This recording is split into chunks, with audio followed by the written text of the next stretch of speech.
हरे कृष्णा। सभी वैष्णवों को दंडवत प्रणाम।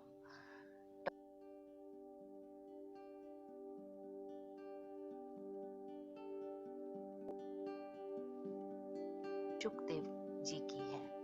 महाराज परीक्षित को 7 दिनों में मृत्यु का शाप मिला था। फिर भी उन्होंने इसे श्री कृष्ण की इच्छा माना और अपना सर्वस्व त्याग कर गंगा तट पर अंतिम क्षण तक उपवास करने के लिए चले गए। ये समाचार सुनकर संपूर्ण ब्रह्मांड से महान ऋषि मुनि उनके मृत्यु प्रवास को देखने वहां एकत्र हो गए। राजा ने उनसे कहा, कृपया मुझे बताएं कि मरणासन व्यक्ति का क्या कर्तव्य होता है। इससे पहले कि ऋषि मुनि कुछ कह पाते, एक 16 वर्ष के युवक ने सभा में प्रवेश किया। ये थे सुखदेव गोस्वामी।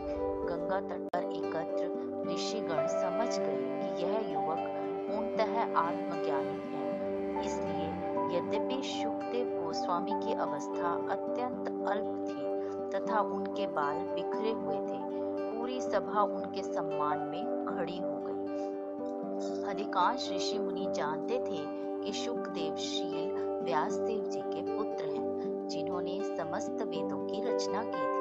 सुखदेव के जन्म के लिए व्यासदेव और उनकी पत्नी ने लंबी तपस्याएं की थी, परंतु आश्चर्यजनक रूप से सुखदेव ने अपनी मां के गर्भ से बाहर ना आने का निश्चय किया।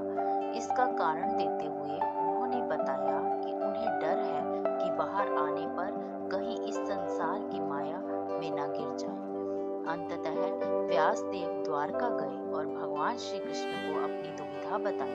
श्री कृष्ण व्यासदेव के साथ उनकी कुटिया तक आए और गर्भस्थ सुखदेव को बाहर आने का निर्देश देते हुए आश्वासन दिया कि वो कभी इस संसार की माया से प्रभावित नहीं होंगे।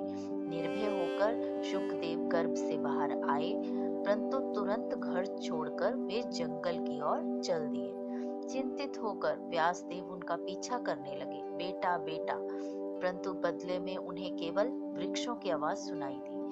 व्यासदेव निराश लौट गए और सुखदेव गुरु और जंगल क्षेत्रों में एक गूंगे बहरे व्यक्ति के समान भ्रमण करने लगे। बाहर से वो पागल दिखते थे, परंतु आंतरिक रूप से वे पूर्णतः आत्मसंतुष्ट और आत्मज्ञानी थे। सांसारिक जीवन की चमक दमक कभी उन्हें आकर्षित नहीं कर पाई।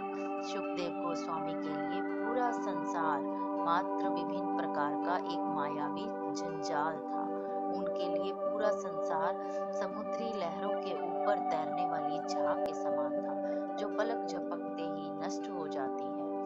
मूर्ख लोग ऐसी वस्तुओं को पत्नी, बच्चे, परिवार, घर, राष्ट्र, समाज इत्यादि नाम देकर उनके पालन के लिए घोर संघर्ष करते रहते हैं, परंतु सुखदेव गोस्वामी ने इसे मिथ्या वस्तुओं को तनिक भी परवाह नहीं की।